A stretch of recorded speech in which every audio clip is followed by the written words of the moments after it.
The clinking of crystal glasses echoed through the Aurelius, Manhattan's most exclusive restaurant, where only the wealthy and the ruthless could breathe without permission.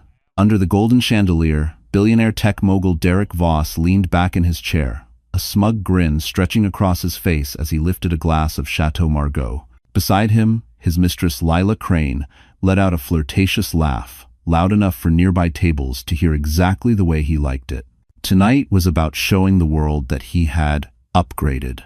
Servers glided past with silver trays, businessmen nodded respectfully, and Derek basked in the kind of attention he believed he was born to own. He didn't know destiny was already walking through the door. A sudden shift in the room's energy made several heads turn.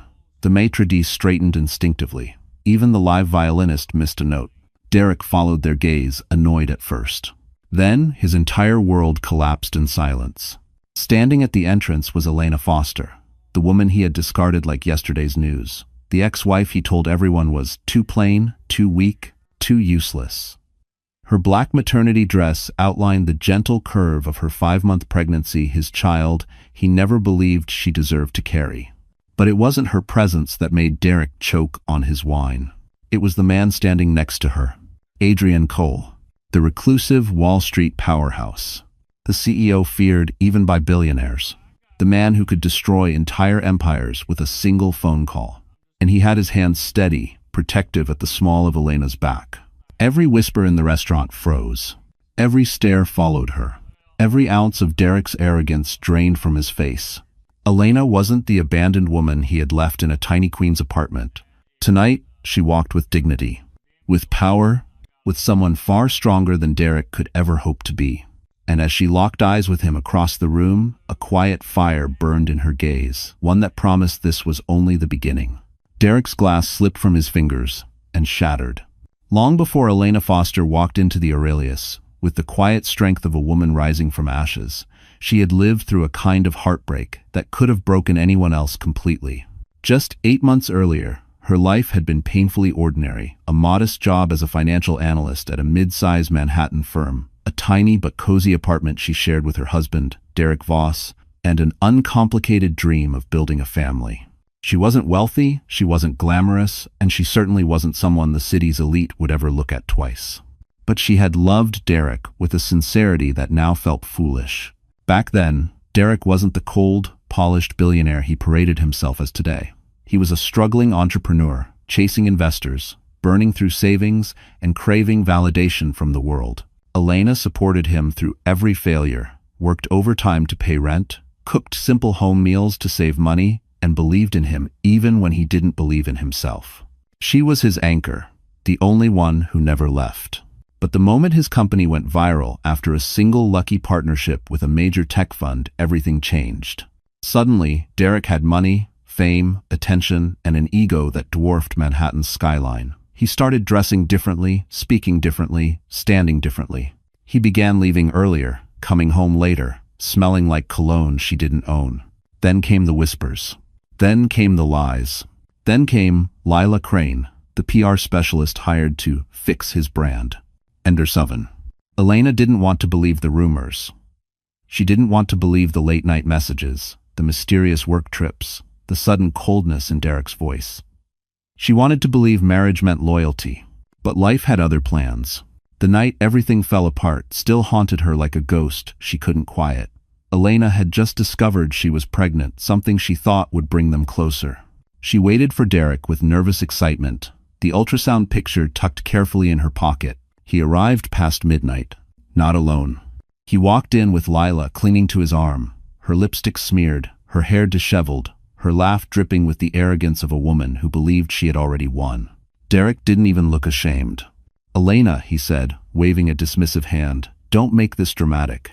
Lila and I are together now." Elena's breath stopped. "Together?" "Derek, we're married." "For now," he corrected. His voice was ice. "But come on, you knew this was coming. You and I, we're from two different worlds. You're sweet, but you're not built for my life." Her hands trembled. "I'm pregnant."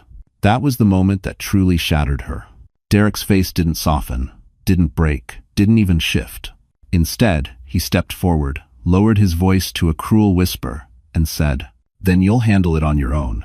I can't have a kid dragging down my public image, not right now. The next morning, she returned home from work to find her belongings packed in boxes, her access to their finances frozen, her number blocked, her apartment lease canceled. She was left with nothing. Nothing except the life growing inside her. For months, Elena lived in a rundown Queens apartment, eating dollar store noodles, working double shifts, crying quietly into her pillow so her baby wouldn't feel her sadness. She avoided mirrors, avoided people, avoided hope. She thought her story was over. She didn't know fate was already guiding her toward the one man Derek feared most. She didn't know Adrian Cole would soon change everything. Elena Foster's apartment in Queens wasn't really an apartment. It was a box with peeling walls, a drafty window, and a radiator that hissed louder than her own thoughts at night. After Derek threw her out, this was all she could afford. She told herself it was temporary, but temporary had a cruel way of turning into months. The neighborhood wasn't dangerous, but it wasn't comforting either. The smell of street food mixed with rain-soaked concrete and the sound of distant traffic was her nightly lullaby. On the 4th floor, Unit 4C, she lived alone with her growing belly and the echo of a life she once believed was permanent. Each morning she woke before sunrise not because she wanted to, but because her body had become a battlefield. Morning sickness hit like a wave. She'd kneel over the sink, gripping the counter as nausea tore through her, her legs trembling. Sometimes she cried. Sometimes she just stared at the cracked tiles and whispered, one day at a time. Her job at the retail finance office wasn't glamorous, but it paid enough for rent and cheap groceries. The walk to the bus stop felt longer with each passing week. She held her coat tightly around her body, not because of the cold, but because she didn't want strangers staring at her stomach. Her pregnancy, once a joy, had become a source of fear. Every step reminded her of how alone she truly was. Worse than the loneliness were the rumors. Derek's PR machine had gone to work fast. One by one, former friends, co-workers, neighbors, people who once smiled at her, began treating her like a scandal waiting to happen. She trapped him. She wanted money. She got pregnant on purpose. She ruined his reputation. None of it was true. All of it spread. She kept her head down at work, avoided break room conversations, ignored the judgmental glances when she warmed up ramen noodles for lunch. Some afternoons, she excused herself to the bathroom, pretending she had to pee, but really, she just needed 5 minutes to cry where no one could hear. At night, she sat on her mattress on the floor, the only piece of furniture she had aside from a second-hand dresser. She placed her hands over her stomach and whispered apologies to the tiny heartbeat she carried. "I'm trying," she'd say softly. "I promise I'm trying." But promises didn't keep the electricity on. One cold evening, after a long shift, she climbed the stairs to her apartment, her legs aching from the weight she was carrying. When she reached her door, she noticed something taped to it, a bright yellow notice she recognized instantly. A final warning for late rent. Eviction pending. Her vision blurred. She had been juggling bills for months, choosing to buy prenatal vitamins instead of paying the gas bill, choosing groceries instead of rent. But this was the moment the dam finally cracked.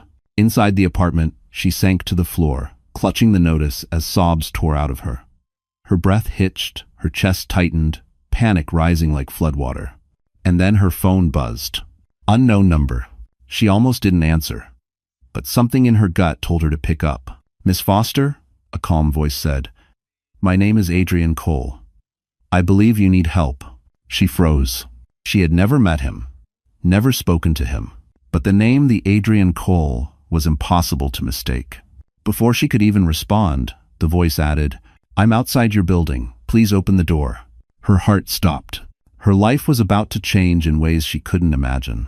For a long moment, Elena didn't move. She sat frozen on the cold wooden floor, eviction notice still trembling in her hand, the phone pressed weakly against her ear. Outside her 4th floor window, she could hear the distant hum of Queens traffic, arguing neighbors, someone's TV blasting, but her world had gone utterly silent. "Miss Foster?" the man repeated, voice low, composed, impossibly steady. "This is Adrian Cole. I'd like to speak with you." Her breath stuttered. Adrian Cole wasn't just a name. He was a myth in the financial world. Wall Street's phantom king, the man who rarely appeared in public, yet moved markets with a single decision. CEOs feared him, banks courted him, media chased him, And he was calling her? Elena swallowed hard. I think you have the wrong number. No, he said gently. I'm exactly where I intend to be. A chill ran down her spine. How do you even know me? She whispered. There was a pause, short, but weighted. Because, he finally answered, I saw what happened to you. And I don't ignore injustice. Before she could respond, he added, Please open the door, Elena. Her heart nearly stopped. She staggered to her feet, gripping the wall for balance. Her body felt heavier than usual, the pregnancy pressing uncomfortably against her ribs. She wiped her tears quickly, though she wasn't sure why. Trying to look presentable for a man like him felt laughable. Her door had 2 locks. Her fingers fumbled on both. When she finally pulled it open, cold December air swept into the apartment, and behind it stood a tall figure in a charcoal coat, snowflakes caught in his dark hair, eyes sharp yet unexpectedly warm. Adrian Cole, in the flesh, standing at her doorstep. For a moment, Elena forgot how to breathe. Adrian looked at her small, run-down apartment, the flickering kitchen light, the stacks of unopened bills, the single mattress on the floor. But he didn't show pity, not disgust. Only a quiet, fierce anger, though not at her. May I come in? He asked softly. She stepped aside, embarrassed by the state of her life. Sorry, I wasn't expecting company. You've been through enough, he said, removing his gloves. I didn't come here to judge you. But Elena couldn't help it. Shame wrapped around her like barbed wire. Why are you here? She asked, voice cracking. No one even calls me anymore. Adrian studied her gently. Because you deserve better than what was done to you. Her throat tightened. You don't even know the story. I know enough. His gaze softened. I know Derek Voss. And I know what men like him do to women who threaten their image. Her chest tightened at the sound of Derek's name. So this is revenge for you? She asked bitterly. Using me as leverage? Adrian stepped closer, lowering his voice. Elena, if I wanted revenge, I had 1,000 chances before now. Here's if he won them. Then, after a beat, I'm here because I saw a woman fighting alone when she never should have been. Her eyes burned. She hated crying in front of strangers, but something about Adrian's presence, steady and unhurried, loosened the walls she'd been holding up for months. I'm not strong, she whispered. Yes, he said, without hesitation. You are. You just forgot. She stared at him, this impossibly composed man in her tiny, broken world. He extended a simple, unassuming card. If you'll trust me, he said, I can help you rebuild everything he tried to destroy. Elena hesitated. Her fingers hovered. Her life had already collapsed once because she trusted the wrong man. Could she trust another? As she finally reached for the card, Adrian's expression shifted quiet, knowing. This decision, she would soon learn, would change everything. The next morning, Elena sat on the edge of her thin mattress, staring at the business card in her hand as if it were a foreign object. Adrian Cole and Hawthorne Capital. Even the embossed lettering felt intimidating, heavy with a world she didn't belong to. She had barely slept. Her mind replayed everything from the night before in looping fragments, his knock, his calm voice, the way he stood in her doorway like a storm waiting to break. She kept telling herself it couldn't be real. People like Adrian didn't walk into the lives of people like her. They didn't climb 4 flights of rickety stairs in Queens. They didn't look at women abandoned and pregnant and say, I want to help. But he had. And now she had no idea what to do. A knock startled her. Not again, she thought, her heart racing. But it wasn't Adrian. It was Mrs. Calderon, her elderly neighbor from 4B, holding a small paper bag. Breakfast, the woman said gently. You didn't come by yesterday. And so. Elena tried to smile. Thank you. I'm just dealing with a lot. The old woman touched her arm, eyes soft with concern. You're stronger than you think, mija. If only Elena believed it. After Mrs. Calderon left, Elena dressed slowly, pulling on a sweater she'd worn so many times the fabric had thinned at the elbows. She brushed her hair, tied it back, and looked at her reflection. She didn't look powerful, didn't look capable. She looked like a tired, pregnant woman trying not to collapse. Still, she picked up the card again. If you'll trust me, I can help you rebuild everything. It had sounded impossible, but so had Derek showing up with Lila in their living room that night. So had being thrown into poverty overnight. So had surviving it. Maybe impossible things could happen on both ends of life. Just before noon, she made her decision. The office tower was on Park Avenue, tall enough to scrape the winter sky. Elena stood outside the revolving doors, tugging nervously at her sleeves as sleek black cars glided up the street. Wealth moved around her like a different species, tailored coats, leather briefcases, people who walked as if the world belonged to them. She felt painfully out of place. Inside, marble floors gleamed beneath her shoes.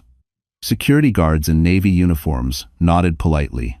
Receptionists smiled with practiced warmth. But as Elena stepped toward the elevator, she saw something that made her stomach twist, a giant digital display with scrolling financial news. And right there, bold and impossible to miss, Derek Voss, founder of Voss Tech, prepares to announce new expansion deal. Her breath caught, his face stared back at her, polished and confident. Beside him, a smaller picture of Lila Crane. The caption read, "Voss Tech's PR director sparks new branding vision." Elena's throat tightened. She blinked rapidly, fighting tears. "Miss Foster?" She turned. Adrian stood there, immaculate in a dark suit, but his eyes softened when he saw her shaken expression. "You came," he said quietly. She nodded. "I almost turned around. I'm glad you didn't." He gestured for her to follow him into a private elevator. The doors slid shut, and the city noise faded until there was nothing but the hum of the rising lift. "I know that coming here must feel overwhelming," Adrian said. "But I asked you because you have something valuable." She shook her head. "I have nothing. You're wrong." He looked directly into her eyes. "You have truth, and truth is the one thing men like Derek cannot control." Her breath caught. "And I need someone with truth," Adrian added. "Someone willing to fight back." Fight back. The words felt foreign, dangerous, and strangely powerful. When the elevator opened into a panoramic office overlooking Manhattan, Elena stepped out and felt, for the first time in months, a flicker of something she thought she'd lost. Possibility? Derek Voss prided himself on being impossible to surprise. He had built an empire by outsmarting competitors, predicting trends before analysts saw them, and stepping on anyone who dared get in his way. But ever since that night at the Aurelius, when Elena walked in with Adrian Cole, something inside him had begun to fracture. He tried to pretend it didn't bother him. He tried to hide behind arrogance. He tried to act like Elena was still the fragile, helpless woman he had tossed aside. But the image of her walking confidently beside Adrian replayed in his mind like a glitching video loop. Worse, people saw it. Investors whispered. Board members exchanged glances. His own staff avoided eye contact. And Derek felt something he hadn't felt in years: fear. Lila Crane, lounging on the velvet couch of his penthouse, scrolled through her phone and sighed dramatically. The gossip sites are eating this up. Ex-wife glows while billionaire's mistress looks cheap. Ugh, people have no taste. Derek snapped. Why was she even there? She doesn't belong in a place like that. Lila raised an eyebrow. Maybe she does now. He shot her a cold look. But even Lila, who loved mocking Elena, had noticed the way Adrian stood beside her that night. Protective, present, confident. That kind of presence didn't happen randomly. Maybe Adrian's using her, Lila said, tossing her phone aside. Men like him don't do charity work. Derek scoffed. Elena, please. She can barely handle basic budgeting. She's not useful to him. Then why was he at her side? Lila pressed. Derek didn't answer. Because he didn't know. Because it didn't make sense. Because something wasn't right. The next morning, at Voss Tech headquarters on 57th Street, Derek walked through the lobby, still in a foul mood. Employees straightened when they saw him, but he noticed their curious glances, the ones they thought he couldn't see. He entered the executive floor, slammed his office door, and pulled up internal reports. Financial movements, stock fluctuations, competitor analysis. Numbers usually soothed him. Not today, because one name kept appearing where it shouldn't. Cole and Hawthorne Capital. Adrian's firm had begun quietly buying shares of smaller companies tied to Voss Tech's infrastructure. Nothing illegal, nothing overt, just enough to send a chill through Derek. What is he planning? Derek muttered. As if summoned by paranoia, his assistant buzzed him through the intercom. Sir, a reporter is requesting a statement about the restaurant incident. He clenched his jaw. No comment. Welfram's off to the door. Another pause. And sir, Mr. Varelli from the board asked if you were aware Adrian Cole was seen meeting with two of our senior investors. Derek shot up from his chair. What? His assistant hesitated. They said it looked friendly. Friendly. Friendly was dangerous. Friendly meant alliances. Friendly meant influence. Friendly could destroy him. His pulse thundered. Elena, a woman he had considered irrelevant, was now a threat. Adrian, a man he once underestimated, was circling him like a shark. Derek slammed his fist onto the desk. Elena can't be part of this. She's not capable of it. But even as he said it, he remembered her expression at the restaurant. Calm, cold, self-assured, nothing like the woman he humiliated months before. He felt something shift. Not guilt. Not regret. But something worse. Losing control. That night, alone in his penthouse, Derek scrolled through Elena's social media. She posted nothing new, no clues, no signs, just silence. And silence, in Derek's world, was the most dangerous noise of all. He leaned back, gripping his glass of scotch. Fine, he muttered. If Adrian wants to play, I'll remind Elena exactly who she's dealing with. He didn't know it yet, but threatening her would be the biggest mistake of his life. Lila Crane always believed she understood power. Not real power, Derek's kind, but the cheaper, shinier version she'd built her life upon. Attention, whispers, headlines, curated envy. She had clawed her way into Derek's world through charm, manipulation, and a well-practiced ability to weaponize a smile. So, when the photo of Elena and Adrian began circulating online, grainy but unmistakable, Lila felt something she hadn't felt in a long time. Threatened. She sat in Derek's penthouse kitchen, scrolling through comments as the winter sun cast a sterile glow across the marble counters. Is that Adrian Cole with Elena Foster? She leveled up. Why does she look more expensive than Lila? Plot twist of the year. Lila's perfectly manicured fingers tightened around her phone. What is this? She snapped as Derek entered the room, knotting his tie. He glanced at the screen, jaw twitching. Noise. Noise? Her voice rose. Your ex-wife looks like she just stepped out of a Vogue spread with Adrian Cole. Do you have any idea what that means for your reputation? I don't care about Adrian, Derek muttered. Oh, please. Lila rolled her eyes. You should. Because people are already writing narratives, Derek. Narratives where you look like the petty, insecure, disposable one. He flinched. Just a little. Lila saw it, and she smiled. Fear in a powerful man was delicious. And worse, she continued, leaning back on the counter. They're calling Elena the sympathetic one. That word stung him like acid. Elena, Derek spat the name out. She knows nothing about this world. Lila's smile sharpened. Good, then she won't know how to survive what's coming. Derek looked at her sharply. What are you planning? What you should have done from the start. Her eyes glinted. Control the narrative. Destroy her before she becomes a problem. He hesitated. She saw it. Don't get soft now, she said coolly. She isn't your wife anymore. She's a liability. Derek didn't respond, but his silence was permission enough. That afternoon, Lila sat in her PR office, fingers flying across her keyboard. She drafted targeted rumors disguised as casual conversations, anonymous tips, whispers to gossip bloggers, curated leaks to social accounts known for scandal. Her story spread like wildfire. Elena Foster manipulating billionaire Adrian Cole.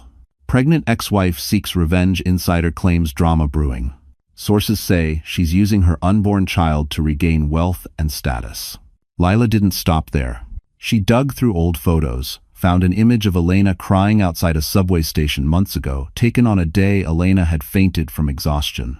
Lila sent it to a tabloid with a fabricated caption, suggesting Elena had emotional instability and financial desperation. It mine his face, or life form us, in $C. Within hours, social media turned vicious.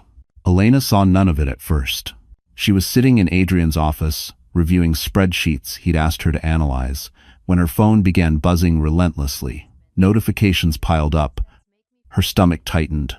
She clicked one. Her heart dropped. Dozens, then hundreds of comments flooded her screens. Accusations, lies, cruelty so sharp it felt personal even from strangers. Her hands trembled. Adrian noticed instantly. Elena? He asked quietly. She tried to speak, but her throat closed. She turned her phone toward him. For a moment, his face didn't change.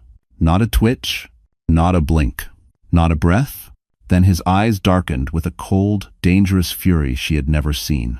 "This wasn't Derek," Adrian said. "This is her." "Lila?" Elena whispered, voice cracking. "Yes." He stood slowly, every movement measured, lethal, and she just crossed a line she will regret. Elena swallowed. "What do we do now?" Adrian looked at her, not with pity, but with a promise. "Now," he said, "we stop letting them choose the battlefield." And just like that, the war truly began. Elena had never been inside a boardroom like the one Adrian led her into. Floor-to-ceiling windows framed Manhattan like a living painting. The Hudson shimmered in the winter sun, and the Empire State Building pierced the horizon like a monument to ambition.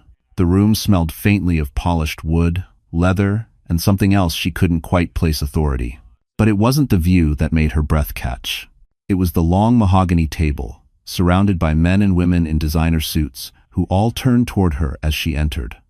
Their expressions were unreadable curiosity mixed with something she couldn't name. Respect? Suspicion? Calculation? She clutched her coat tighter around her growing belly. "Adrian," one man said, "is this the consultant you mentioned?" "Consultant." Elena almost turned around and walked out, but Adrian stepped beside her, steady as ever. "Yes," he replied simply, "this is Elena Foster." Her pulse hammered. "I know what you're thinking," Adrian continued. "She's not a Wall Street insider. She's not a corporate shark, but I trust her analysis and her perspective." That stunned the room. And her. Adrian trusted her? Trusted her enough to bring her here, in front of executives who controlled billions? Elena kept her gaze down, until Adrian gently touched her elbow. "Have a seat," he said quietly. She obeyed, her palms damp, her heart painfully loud. Screens lit up, spreadsheets loaded, voices rose and fell. The meeting began. At first, she listened silently, afraid to breathe too loudly. But then Adrian pulled up a series of financial charts, documents she had helped review the night before. They displayed anomalies inside Vostek's infrastructure contracts, irregularities, unreported expenses, numbers that didn't make sense. Her stomach twisted. She recognized them. Her own name had once been attached to those contracts. Derek had forced her to sign documents she didn't understand back when she believed he needed help. She never questioned him. She never thought he'd use her signature for illegal purposes. "Miss Foster," one executive asked suddenly, "do these patterns look familiar to you?" Her blood ran cold. Adrian looked at her, calm, almost reassuring. "You don't have to say anything you're not comfortable with," he murmured. But Elena lifted her chin. "Yes," she said, voice trembling. "I've seen these numbers before." A ripple went through the room. Elena continued slowly at first, then with growing clarity. She explained the inconsistencies, the manipulation of expenses, the pressure Derek put on her to just sign. The way he always said, "Leave the business to me, Elena. You wouldn't understand it anyway." Her cheeks flushed not from shame this time, but anger. The executives exchanged looks. One finally leaned forward. "Miss Foster, you realize what you're describing could expose a major corporate fraud, right?" She swallowed hard. "I'm not trying to expose anything. I'm just telling the truth." Adrian's voice was calm but firm. "And sometimes, truth is exposure." Another executive asked, "Why would Derek use your name?" Elena exhaled. "Because he thought I was harmless, invisible, someone nobody would believe." The room fell silent. Then Adrian, who had been quiet until now, spoke with a measured intensity. That invisibility is exactly what he counted on, but he underestimated her. A low murmur rose around the table. Adrian wasn't done. "From this point forward," he said, "Elena's insight becomes central to our strategy, and anyone who underestimates her will find themselves at a disadvantage." Elena's breath hitched. "Central? Huh?" One executive raised an eyebrow. "You're giving her a seat at the table?" Adrian nodded. "Yes, starting now." Her vision blurred not from fear this time, but something unfamiliar. Strength. She didn't know what would happen next. She didn't know how Derek would react. She didn't know if she was ready for any of this. But as she looked out over Manhattan, her hand instinctively resting on her stomach, she realized something. For the first time since Derek broke her life apart, she wasn't fighting alone anymore. 2 days after the boardroom meeting, the world around Elena began shifting in ways she wasn't prepared for. It didn't happen dramatically, no explosions, no shouting, but subtly, like the quiet reshaping of gravity. People looked at her differently now. They spoke to her differently, because Adrian Cole had given her something Derek never allowed her to have: visibility. Cole and Hawthorne Capital released a discreet internal memo announcing Elena Foster as a temporary financial consultant on a confidential audit. Her name was printed in the same document as senior analysts and department heads. And although the announcement wasn't public, in the glass towers of Manhattan, nothing stayed secret for long. By noon, whispers had already begun circulating. Is that her, the woman working with Adrian? She's the one Voss screwed over, right? I heard she caught something huge, something the SEC might want. Every elevator ride became an exercise in courage. Every glance felt weighted. Some held curiosity, some admiration, some doubt. But for the first time in months, not a single one held pity. Still, pressure crushed her shoulders. She was pregnant, exhausted, new to this world of sharpened smiles and hidden daggers. She shouldn't have been here. And yet, somehow, she belonged more with these wolves than she ever had in Derek's shadow. That afternoon, Adrian invited her to join him at a private investors' luncheon at the Regent Club, one of those old money institutions so exclusive you couldn't even look at the front door without a member invitation. Elena panicked. I can't go there, she whispered. Those people there in magazines, on boards, in politics. You're Elena, Adrian cut in. And that's enough. But she shook her head. I don't have anything to wear. Adrian's lips twitched slightly. That's an easy fix. Before she could argue, his assistant appeared with 2 sleek garment bags and a pair of low heels, simple, elegant, not flashy, chosen with care for a pregnant woman. Elena's voice cracked. I can't accept this. You're not accepting favors, Adrian replied softly. You're accepting a seat at the table. Be Tandus. The Regent Club looked like old New York wealth carved into stone. Gold-plated sconces, oil portraits, mahogany walls. A place where deals worth billions were whispered over crystal decanters. As Elena entered beside Adrian, a hush rippled through the room. Not pronounced, not rude, but noticeable. People straightened, eyes widened slightly, because it wasn't just that Adrian Cole had brought a woman. It was that he had brought her. A man at the head of the room, silver-haired and commanding, stood to greet them. Adrian, we didn't expect you. I know, Adrian said with a polite smile. This is Elena Foster. She's consulting with us. The man's gaze flicked to her belly, then back to her face, not judgmental, but assessing. Miss Foster, he said, extending a hand. I hear you caught something our analysts missed. Elena flushed. I don't know if that's true. It is, Adrian said firmly. People turned toward them with new interest. Questions came. Thoughtful ones. Challenging ones. What pattern did you see? How long do you believe the inconsistencies have existed? Why didn't Vostek catch the error internally? Elena's voice was shaky at first, but her brain, sharp, analytical, stronger than she gave herself credit for, took over. She explained the falsified numbers, the manipulated statements, the strange funneling of funds. She told the truth, and the truth held the room. By the time she finished, the silver-haired man let out a low whistle. Miss Foster, you may have uncovered the start of the biggest corporate scandal in the last 3 years. Elena blinked. Scandal? Hair? Derek? A soft murmur settled across the table. Adrian leaned closer, voice low enough only she could hear. This is why I needed you here. She swallowed hard. Does Derek know yet? No, Adrian said. His eyes were ice. But when he does, everything he built will start to crack. Elena exhaled shakily as realization washed over her. For the first time since Derek shattered her life, she was no longer the hunted. She was becoming the danger. Derek Voss had always been a man who believed he was untouchable. But for the past 48 hours, something had shifted in the atmosphere, subtle at first, then unmistakable. Calls went unanswered. Emails were abruptly polite. Meetings he was used to commanding suddenly felt tense. People were watching him. People were whispering. And whenever he walked into a room, a strange silence settled, like dust before a storm. He tried to ignore it, chalk it up to paranoia, but denial cracked wide open the moment his CFO, Grant Melville, stormed into his office without knocking. We have a problem, Grant hissed. Derek didn't look up from his laptop. Grant, unless the building is on fire, it's worse. Things act. That finally made Derek lift his head. Grant threw a stack of reports onto Derek's desk. Cole and Hawthorne Capital is buying positions in 2 of our partner companies. Quietly, strategically. Derek stared at him. So? Grant nearly shouted. So Adrian Cole doesn't make moves unless he's preparing to take someone down. The words struck like a punch. But Grant wasn't finished. And the board knows. They're asking questions. Aggressive ones. Derek's pulse hammered. Adrian. This all led back to Adrian. Or rather, Elena. His jaw tightened. What did she tell him? Derek growled. What lies is she feeding him? Grant hesitated. I don't think they're lies. Derek slammed his hand on the desk. She doesn't know anything. Grant flinched. She signed off on those documents, he said quietly. Derek's blood ran cold. She was my wife, he snapped.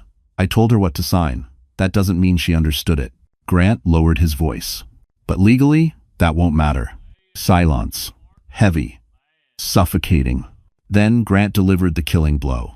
Derek, if she talks to the SEC, you're done. That evening, Derek retreated to his penthouse, once his sanctuary, now a cage.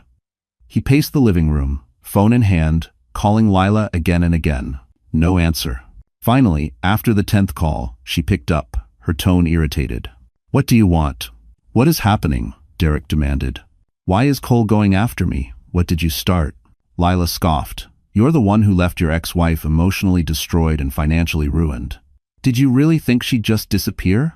She doesn't have the brain for this. Derek snapped. Someone is using her. Lila's voice turned cold.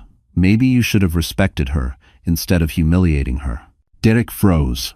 It was the first time Lila had ever taken Elena's side. He didn't like it. Are you with me or not? He hissed. Lila hesitated, a dangerous, telling silence. I'm with whoever wins, she finally said, and hung up. Derek's hand trembled around his phone. His mistress was slipping. His company was slipping. And Elena, the woman he thought he buried, was rising.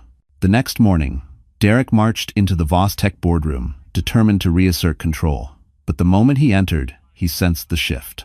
12 board members, all staring at him. Cold, distant, calculating. Derek, the chairman said, we need to discuss the audit. Derek stiffened.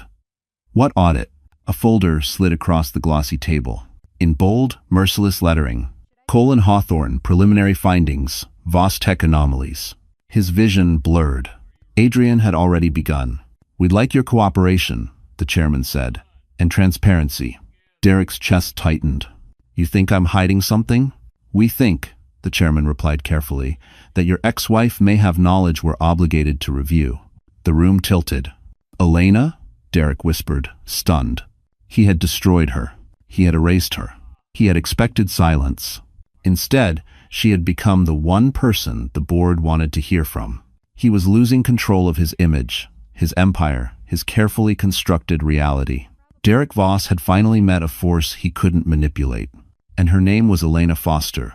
Elena didn't expect Adrian to show up at her apartment that evening. She certainly didn't expect him to stand outside her door with a look she had never seen on his face before, something between protectiveness and barely controlled fury.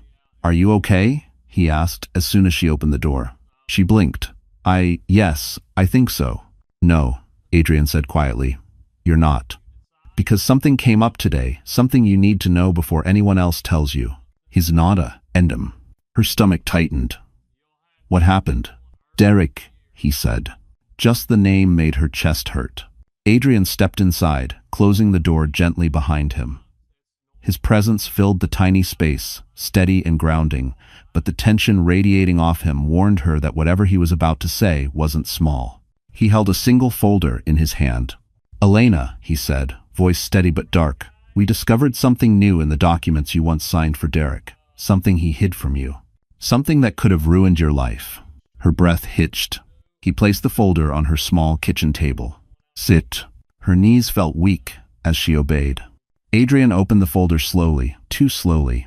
Elena, those signatures tied you to transactions you were never supposed to be implicated in. I knew that already, she whispered. I knew he tricked me. You didn't know the scale, Adrian corrected. The signatures weren't just for routine expenses. They were used to approve transfers into private subsidiary accounts Derek created under shell identities. She froze. What does that mean? It means, Adrian said carefully, Derek laundered money through fake development projects.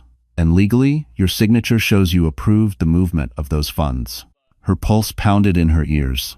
I didn't know, she managed. I swear I didn't know. I know you didn't, Adrian said firmly. But the law doesn't care about what you didn't know. If the SEC had discovered this before we did, you would have been the first person they came after. A wave of dizziness swept through her. She pressed a hand against her belly, as if shielding her child from the truth. I could have gone to prison, she whispered. Adrian's jaw clenched. Yes, and Derek knew that. He counted on it. Experience. Elena's vision blurred with tears, not from fear, but from betrayal, so deep it felt like her chest was splitting open. How could he? She choked out. How could someone who said he loved me put me in that kind of danger? Adrian crouched beside her, his voice low, steady. Because men like Derek only love themselves. Tears slipped down her cheeks, silent and painful. Elena, Adrian said gently, there's more. She looked up, raw, trembling. What else? Adrian exhaled. We also discovered that Derek kept copies of those documents, hidden, not destroyed. Almost as if he planned to use them later against you. Her lips parted in shock. He wanted leverage, Adrian continued. If you ever threatened his image, he could have had you arrested. For a long moment, Elena couldn't speak. She couldn't breathe. Her entire body felt numb. Then, like a dam breaking, her fear twisted into something else. Anger. Pure, searing, righteous anger. He wanted to ruin me, she whispered. He threw me out, took everything, humiliated me, and still wanted a way to destroy me if I ever fought back. Adrian nodded. But he failed, he said softly. Because you're not alone anymore, and because now we control the truth, not him. Elena wiped her tears, her hands suddenly steady. What do we do now? She asked. Adrian met her gaze, calm, unflinching. Now, he said, we show the board what Derek tried to hide. Elena drew a breath. For the first time, the fear didn't win. This time, she was ready to fight. The next morning arrived gray and sharp, the kind of New York winter day where the cold felt personal. Elena walked beside Adrian through the marble lobby of Cole and Hawthorne Capital, clutching her coat a little tighter. Her heart raced not from fear this time, but from the weight of what she now knew. Derek had used her, endangered her, prepared a legal noose she never saw coming. She expected Adrian to walk her straight to another meeting, but instead, he took her to the top floor of his private office, a space so quiet it felt insulated from the world. Floor-to-ceiling windows cast a pale light across polished steel and dark walnut surfaces. Adrian gestured for her to sit. There's something we have to discuss before we move forward, he said. Elena sank into the leather chair, bracing herself. Is it about the documents? That's part of it, he replied. But it's bigger. He slid a new file across the table. Elena, someone leaked to the press that you're involved in an SEC investigation. Her breath caught. What? That's not true. I haven't spoken to anyone. I know, Adrian said calmly, but perception can do damage even when reality can't. He opened the file. Headlines stared back at her. Ugly. Loud. Cruel. Derek Voss's ex-wife, named in financial scrutiny. Sources. Elena Foster expected to testify in corporate probe. Thank you for watching. Pregnancy used for sympathy insider questions. Motives. Her chest tightened painfully. Lila did this. Absolutely, Adrian said. And Derek let her. The betrayal tasted metallic. But why now? Elena whispered. Why make it about me? Adrian held her gaze. Because they think the easiest way to protect themselves is to break you before you become credible. For a moment, Elena felt the old fear rise cold, choking, familiar. It reminded her of nights crying alone in Queens, afraid she'd never escape Derek's reach. But this time, she forced herself to inhale, to steady. What do we do? She asked. Adrian leaned forward, elbows on the table, voice low. We give them what they fear most. Her brow furrowed. The truth, he clarified, but we control how it comes out. Not them, not the media, not Derek. He pulled out another document, a timeline of every fraudulent transfer Derek made under her name. Elena's stomach knotted. All of this, with my signature attached. Yes. His voice held no softness, only resolve. And that's why the next move must be precise. We can't let the story get away from us. She swallowed hard. You think I should come forward? I think, Adrian said, that the board will demand your testimony soon. And when they do, Derek will panic. He'll make mistakes, dangerous ones. Elena stared at the papers, hands trembling. What if I mess up? She asked, her voice barely above a whisper. What if they don't believe me? Adrian moved around the table and knelt beside her chair, not as a CEO, not as a strategist, but as a man grounding her back into herself. Elena, listen to me. You survived the worst part of Derek, long before I arrived. You endured things most people couldn't bear. And you're still here. She blinked, tears threatening. You're not weak, he said softly. You were isolated, manipulated, lied to, but you were never weak. Her breath shook. For once, Adrian added, you're walking into a battle with someone at your back. She wiped her eyes and nodded. Okay, she whispered, let's do it. Just then, a sharp knock sounded at the door. Adrian rose, smoothing his suit. Come in. His assistant entered, face pale. Sir, you need to see this. She handed Adrian a tablet. He looked at the screen, then his expression hardened. What is it? Elena asked. Adrian turned the tablet toward her. It was a leaked internal memo from Vostek, calling for Elena Foster to appear in front of the board. Immediately, her world tilted. They're trying to corner you, Adrian said. No, Elena whispered, pulse pounding. They're trying to break me.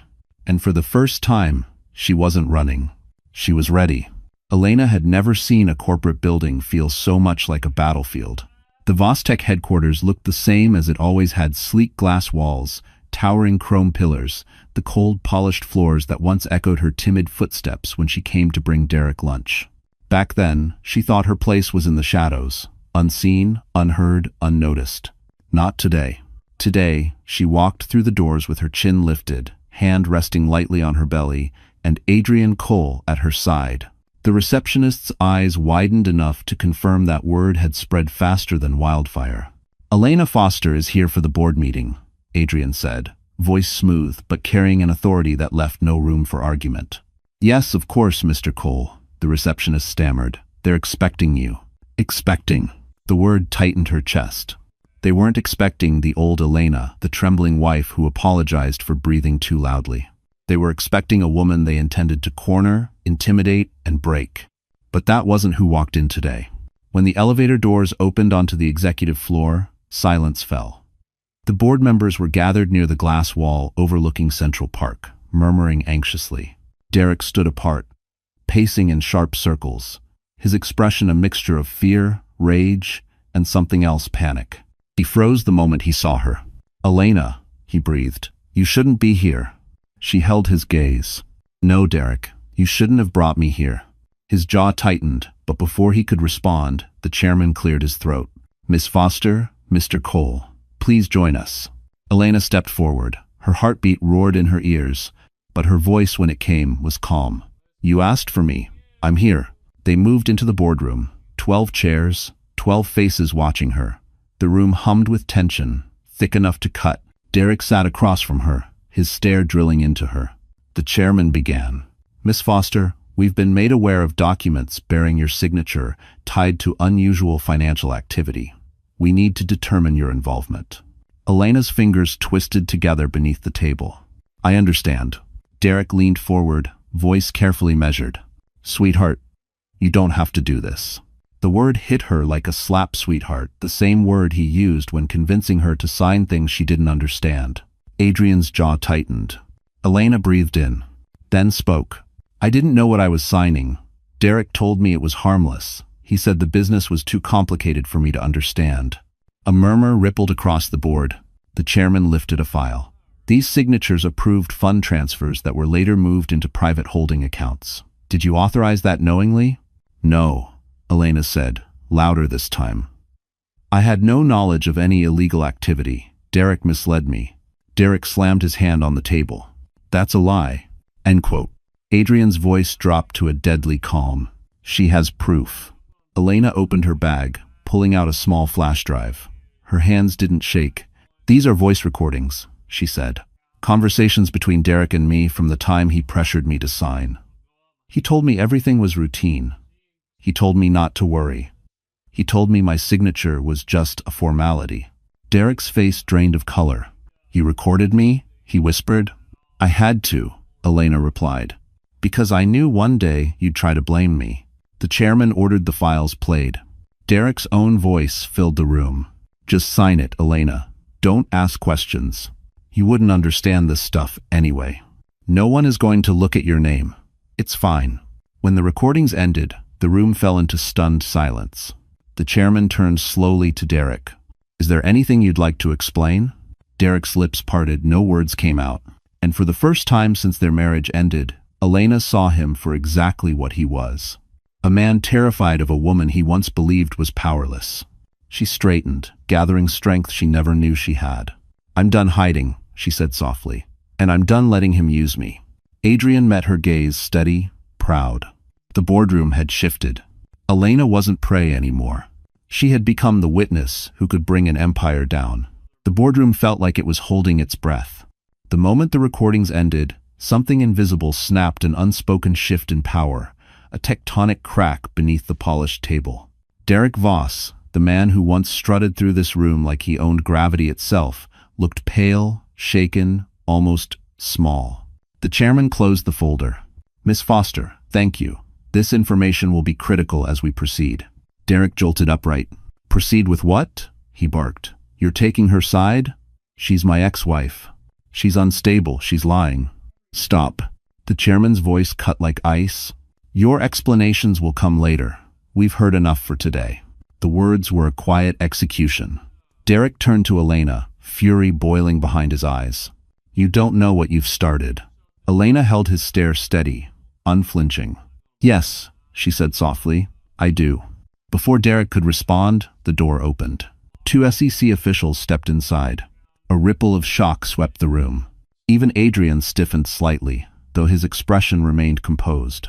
Mr. Voss, one agent said, we need to ask you a few questions regarding suspected financial irregularities tied to Voss Tech operations. Derek stammered, This is a misunderstanding. I haven't done anything. One official handed him a preliminary inquiry notice. This is not an arrest, but you are required to cooperate. Immediately, the humiliation hit him like a blow. The board members exchanged looks, cold, calculating looks that said one thing clearly. This wasn't a personal problem anymore. This was a corporate liability. The chairman folded his hands. Mr. Voss, until this matter is resolved, you are temporarily suspended from decision-making authority. Silence. Then Derek exploded. Suspended? He roared. You believe her over me? She's nothing. Adrian stood. The room froze. Choose your next words very carefully, Adrian said. Every syllable delivered with lethal calm. Derek's mouth snapped shut. Because even in his rage, he understood one thing. Adrian wasn't just a powerful man, he was the kind of powerful who didn't raise his voice, the kind who didn't need to. The SEC officials motioned for Derek to step aside with them. He didn't move. He looked at Elena again, betrayal curling around his expression like smoke. You didn't do this alone, he muttered. He put you up to it. Elena's voice remained steady. No, you did this to yourself. Derek's face twisted, and for a fleeting second, everyone in the room saw him clearly, not the billionaire, not the visionary, not the charismatic leader. Just a coward terrified of the truth. When the SEC agents escorted him out, the boardroom fell into a stunned silence. Elena released a breath she didn't realize she'd been holding. Her hands shook beneath the table. Adrian placed a steady hand on her arm, subtle, grounding. You did well, he murmured. She didn't feel like she had. Her pulse raced, her vision blurred at the edges. The emotional weight of years' fear, humiliation, desperation pressed down on her shoulders. The chairman cleared his throat. Miss Foster, I want to assure you, you are not under investigation. You are a witness. A crucial one. Elena nodded, though her voice trembled. Thank you. And Mr. Cole, the chairman added, your firm's cooperation will be essential moving forward. Adrian gave a single nod. You'll have it. As they left the building, flashes exploded from cameras outside news crews, paparazzi, bloggers. The story had already leaked. Elena shielded her face, overwhelmed. Adrian placed a hand at her back. "Stay close to me." She did. Because for the first time, the world wasn't looking at her with pity. They were looking at her with fear, curiosity, respect, and for the first time since her life shattered, Elena Foster had become a woman impossible to silence. Lila Crane had always believed she could control the story. She knew how to spin narratives, twist public sympathy, and turn lies into trending hashtags. She made a career out of owning the spotlight, shiny, sharp, and perfectly curated. But for the first time, the spotlight was burning her. And it wasn't soft, flattering PR light. It was harsh, unforgiving, exposing everything she thought she had buried. Because when the news of Derek's suspension hit every major network, journalists didn't stop at him. They came for the woman who shaped his image. They came for the woman who whispered into his ear. They came for Lila. Her phone exploded with notifications, calls, texts, emails, some from reporters, some from clients, some from people she never wanted to hear from again. She ignored them all. She sat in Derek's penthouse living room, pacing like a caged animal, the city skyline mocking her through the floor-to-ceiling windows. "This is bad," she whispered to herself. "This is really bad." She turned on the TV. Every station showed Elena's face. Not as a scandal, not as a victim, but as a credible witness. Elena Foster, the key to the Vostek investigation. Former wife exposes financial irregularities. New evidence suggests systemic misconduct. Entivo. Lila stared, bile rising. This wasn't how the story was supposed to go. Elena wasn't supposed to rise. Elena wasn't supposed to be believed. Elena wasn't supposed to matter. Lila threw her glass against the wall. "How is she winning?" she screamed. She was nothing, but deep down, she knew. Elena wasn't nothing. She was the one thing Lila never had: sincerity. And sincerity plays better on camera than lies, especially when the lies start cracking. When Derek finally arrived home, escorted by his lawyer, Lila rushed toward him. "Why didn't you tell me the SEC was involved?" she hissed. "Why didn't you tell me she had recordings?" Derek pushed past her. "Not now, Lila. No, right now," she snapped. "Everything is falling apart. The media is tearing me apart. Do you even know what they're saying? That I'm the mastermind, that I helped you hide money. You need to fix this." Derek rounded on her, eyes blazing. "Fix what? You started half of this. You went after Elena online, you stirred up the gossip, you pushed her to fight back." "Oh, please," Lila scoffed. "She was weak. I thought she'd crumble." "Well, she didn't." Silence. Derek's voice dropped. "And now she has Adrian Cole behind her. You have no idea who you picked to fight with."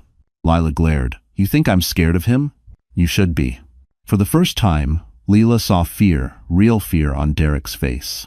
And that terrified her more than anything. The next morning, she walked into her PR firm with a forced smile and a too-tight blazer. She expected whispers, maybe judgmental looks. She didn't expect what she found. Her assistant stood waiting, hands clasped. "Lila," she said softly, "the managing partners want to see you." Lila straightened her shoulders. "Finally, they know I can turn this around." And was. But when she entered the conference room, every partner looked at her the way predators look at a wounded animal. "Lila," the senior partner began, "your contract is terminated, effective immediately." The words slammed into her. "Terminated?" she choked. "You can't." "We can," he said sharply. "You dragged your personal scandal into our firm and compromised our reputation." She stumbled backward. "You need me. I built this place." "No," the partner replied coldly. "You built yourself. And now you're the liability." Security arrived. They escorted her out of her office, out of her firm, out of the world she clawed her way into. As she stood on the sidewalk, shaking, watching her world collapse around her, one brutal truth settled over her like ice. Elena wasn't the one losing anymore. Lila was.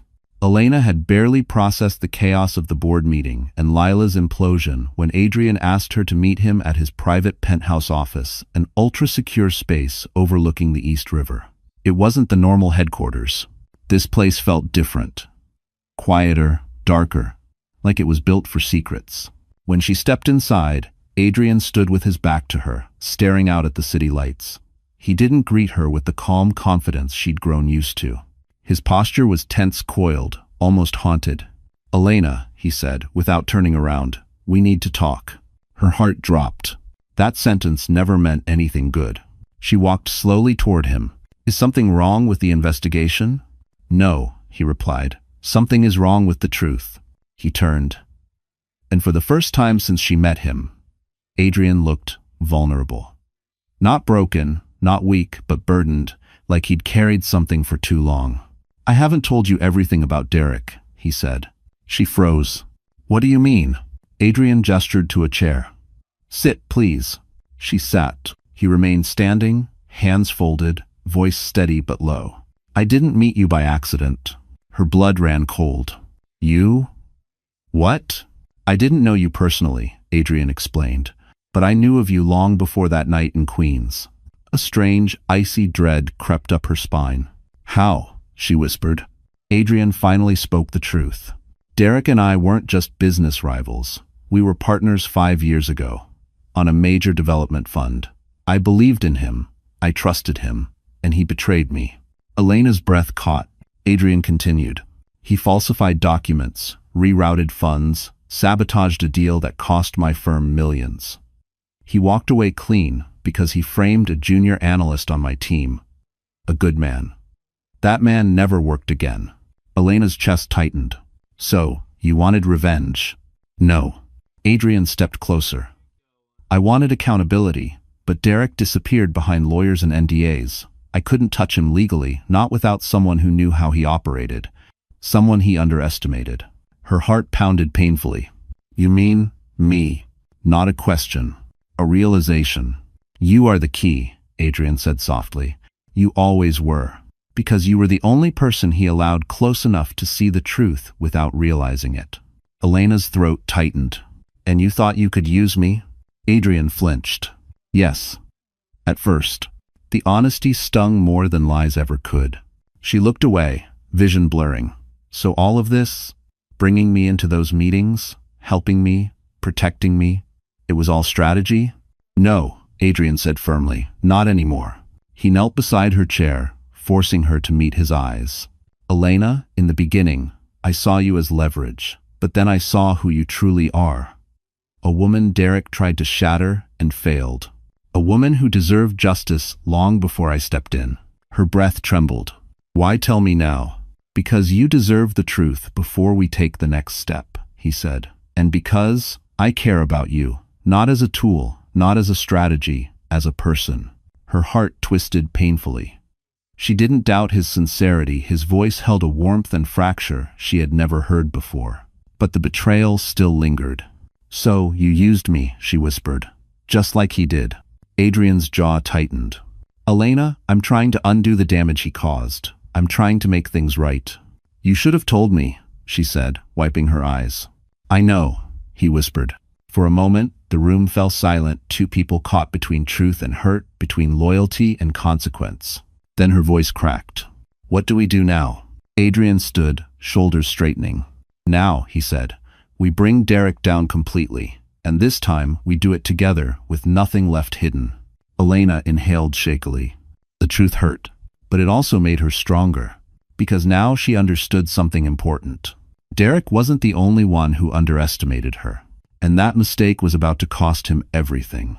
Derek Voss had always believed empires fell from the outside. A competitor, a market crash, a scandal. He never imagined his empire would collapse from the inside. One board meeting, one recording, one woman he dismissed as irrelevant. But that's exactly what was happening. By the time he returned to Vostek the next morning, the building no longer felt like his. Security guards didn't greet him. Assistants didn't rush to his side. Conversations hushed when he passed. For the first time, Derek felt like a stranger in his own kingdom. He stormed into the executive floor, ready to reclaim control, yet found chaos instead. Board members yelling, lawyers storming halls, phones ringing off the hook, and every screen in the office flickering with the same breaking news headline. SEC reviewing Vostek ledger, possible corporate fraud. His stomach dropped. He pushed his way into the boardroom only to find his CFO, Grant Melville, speaking to a cluster of directors with a grim face. Grant turned, startled. "Derek, you shouldn't be here." Don't start with me, Derek snapped. What's going on? A board member stepped forward, cold and surgical. The SEC requested full access to our financials. They have probable cause. Probable cause? Derek repeated, voice shaking with anger. Based on what? The chairman folded his hands. Based on the anomalies tied to your wife's signature. She's my ex-wife, Derek growled. Exactly, the chairman replied, which made her testimony even more credible. A choking silence fell. Testimony. She talked. She turned on him. She exposed him. Elena, Derek whispered, stunned. Grant exhaled. They believe she was coerced, used, manipulated. She wasn't coerced, Derek shouted. She knew what she was signing. But even he heard the lie in his voice. And so did everyone else. At that moment, Vostek's legal counsel, a stern woman with cold eyes, approached him with a thick stack of papers. Mr. Voss, the board has unanimously voted to place you on immediate administrative leave pending investigation. Derek froze. You don't have authority. We do, she said crisply. Clause 14B of your employment agreement, misconduct threatening the company's stability. The chairman stepped forward. Effective immediately, you have no decision-making power, no access to internal systems, no contact with staff. Derek felt the world tilt. You can't do this, he roared. We already have. He lunged toward the conference table, grabbing the papers, scanning them with frantic, trembling hands. Suspension. Asset freeze. Access revocation. His entire empire gone in a stack of signatures. This is a witch hunt, Derek hissed. Elena set this up. She's manipulating all of you. No, Grant cut in quietly. She didn't. Your ex-wife walked in and told the truth. Something you haven't done in years. The words landed like blows. Derek shook his head violently. Adrian Cole. He's behind this. He wants to take everything from me. The chairman replied, perhaps. But you gave him the ammunition.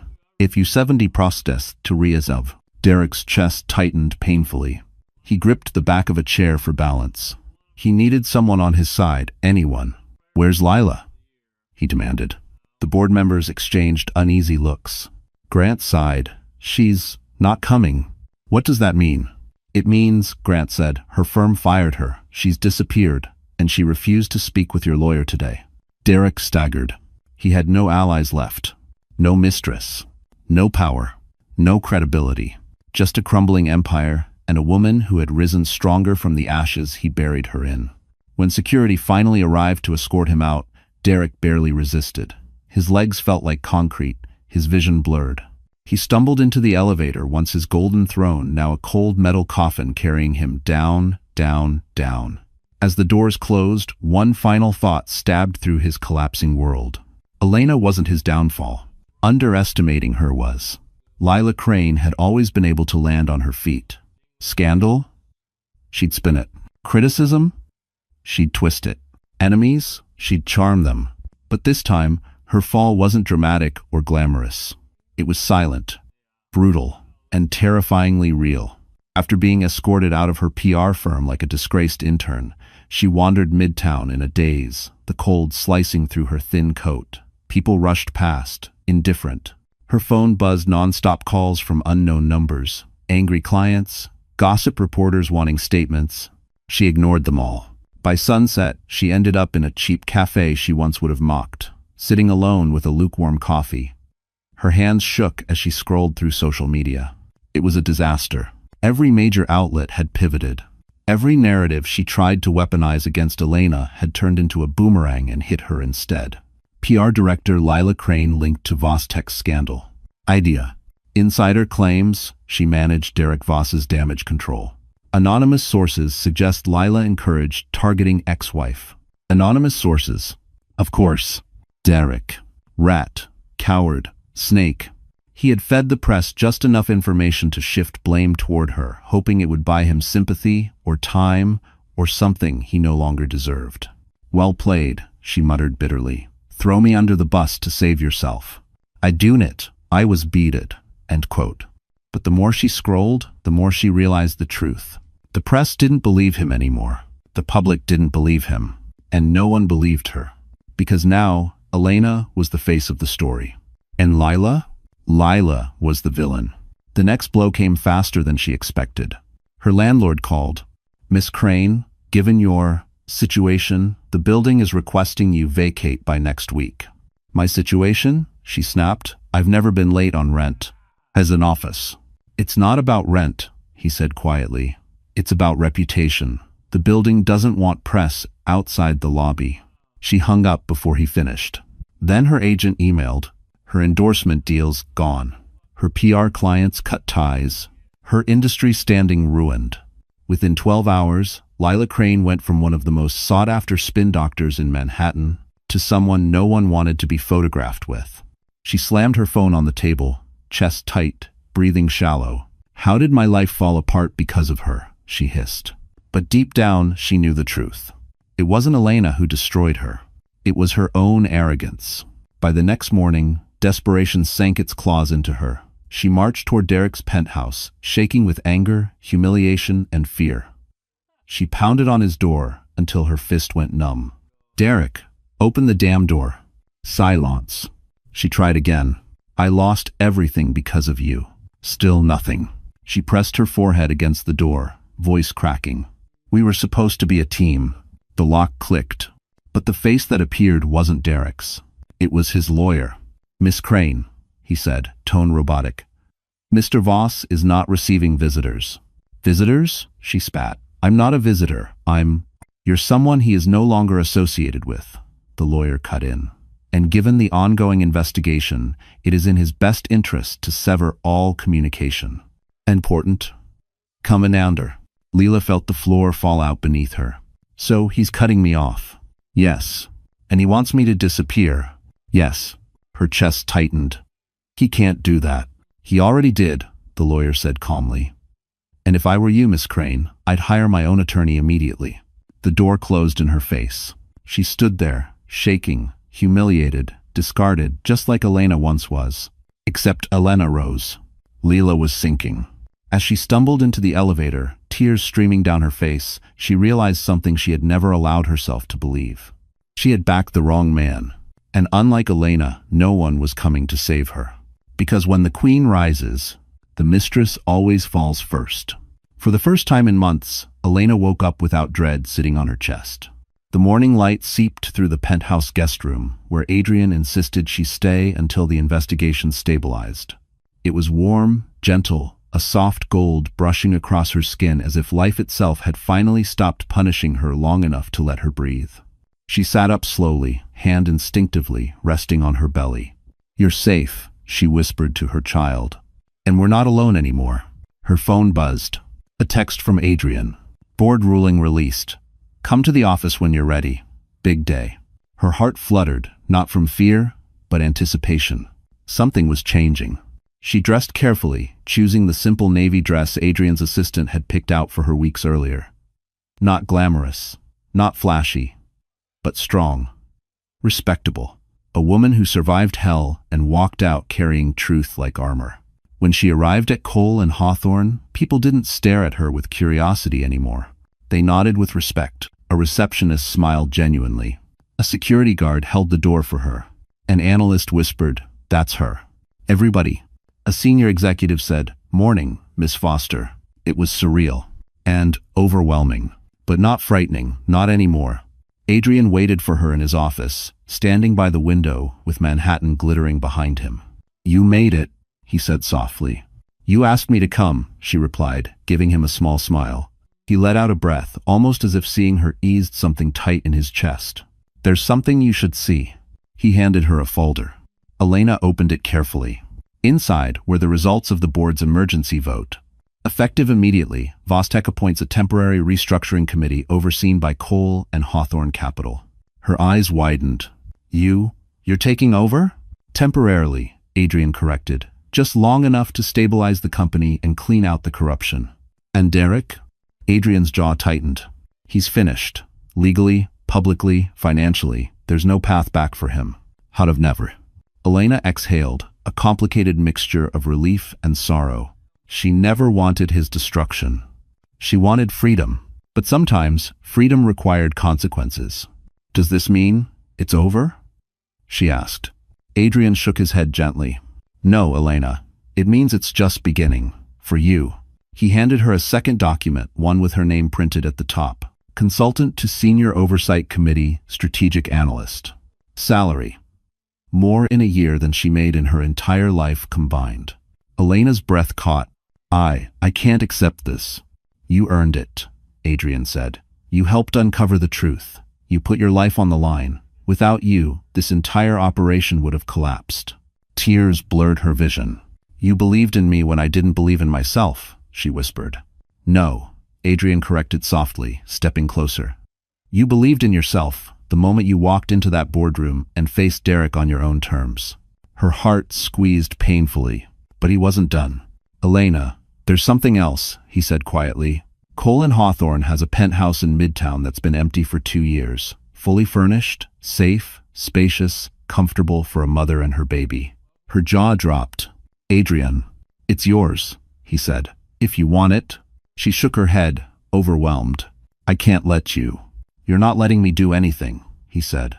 You're accepting what you deserve. Her eyes filled, not with fear, not with uncertainty, but with possibility, a future, a home, security, dignity, something Derek never gave her. Adrian stepped closer, voice lowering. You're not just rising from what he did to you, Elena.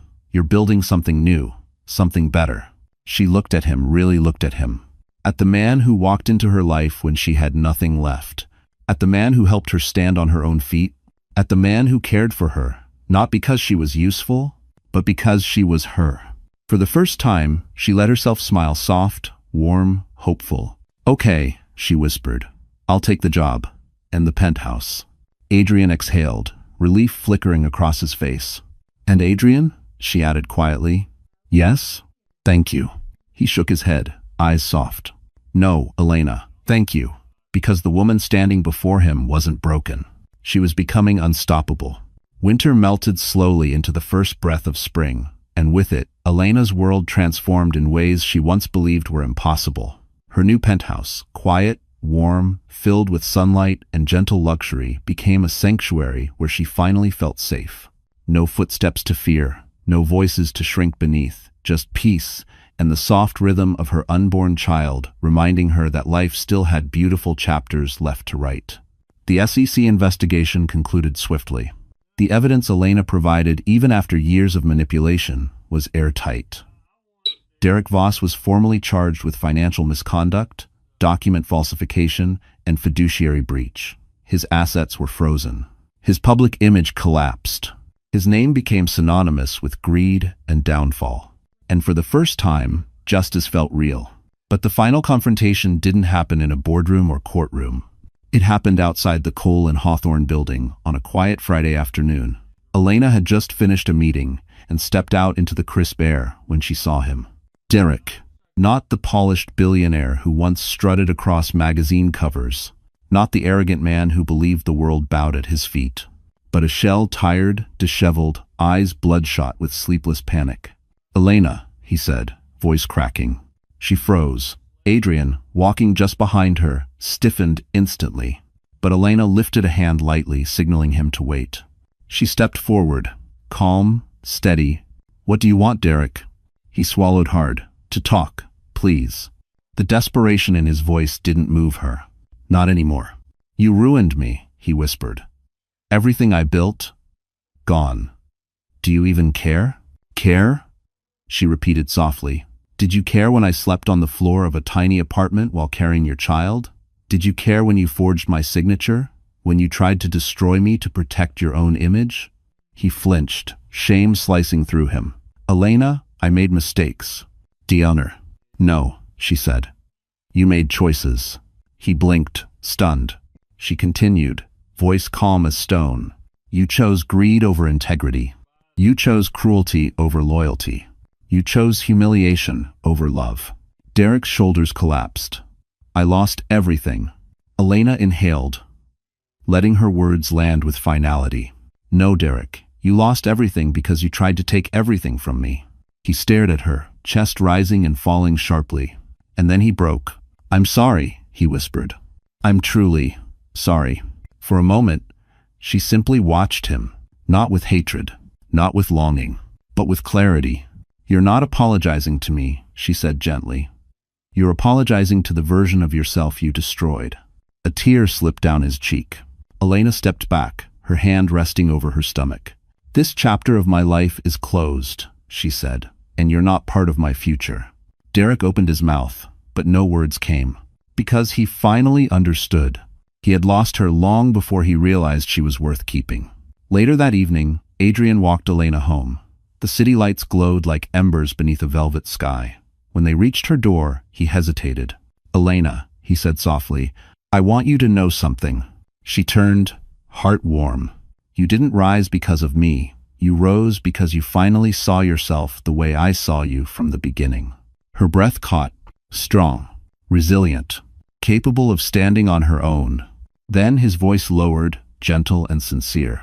"And when you're ready, I'd like to build a life with you.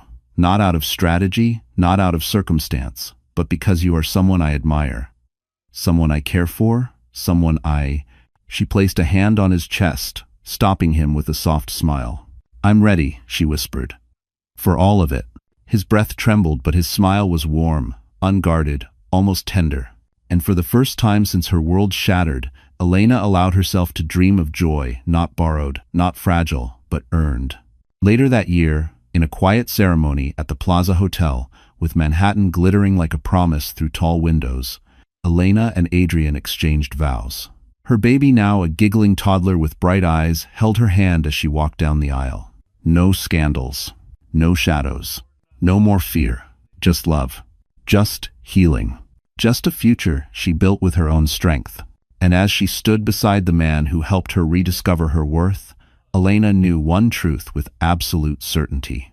This wasn't her revenge arc, it was her rebirth. And just like that, our story comes to an end. If you're still here with me right now, listening to these last words, then maybe something in this journey touched your heart in a way you didn't expect.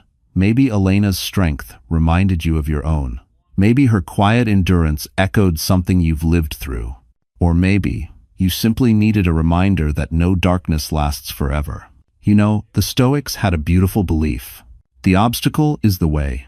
Meaning sometimes the very things that break us are the things that rebuild us stronger, wiser, and more alive.